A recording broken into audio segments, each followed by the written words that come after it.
एक बड़े विद्वान थे, तो बड़ा उपवन लगाए हुए थे, बगीचा, कुआं बावड़ी सब फूल सुंदर। तो एक गाय चरती हुई अंदर आ गई, तो शायद उनका मारने का उद्देश्य नहीं होगा क्योंकि धर्मार्थी थे, तो उन्होंने एक पत्थर का टुकड़ा उठाया और ऐसे, तो गाय के मस्तक में लगी, वो तुरंत गिरी और मर गई।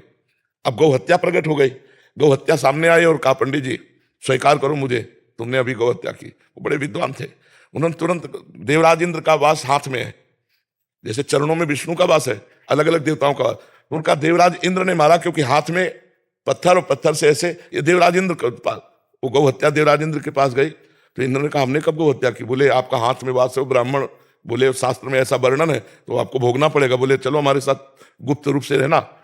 वहां गए एक सेठ के रूप में, बोले पंडित जी प्रणाम, क्या सुंदर फूल लगे हुए हैं, किसने लगाया? बोले हमने।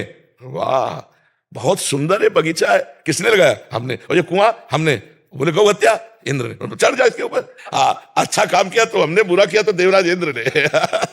गौ हत्या को तुरंत उसको स्वीकार करना पड़ा। तो देखो यहाँ चतुराई नहीं चलेगी, अहंकार जब तक भगवान में समर्पित नहीं होता तब तक ये बात कहने की केवल रहेगी। पाप भी भगवान की सत्ता से, और अगर मानोगे तो नरक भी भगवान की सत्ता से, डंडा भी भगवान की सत्ता से, रोग भी भगवान की सत्ता से। इसलिए होश में दो विभाग किए गए, एक पाप कर्म और एक पुण्य कर्म। पहले पुण्य कर्म करके पाप कर्मों का त्याग कर दो, फिर पुण्य कर्म में कर्ता भाव का त्याग कर दो, भगवान का नाम जप करो, भगवान की प्राप्ति हो जाएगी।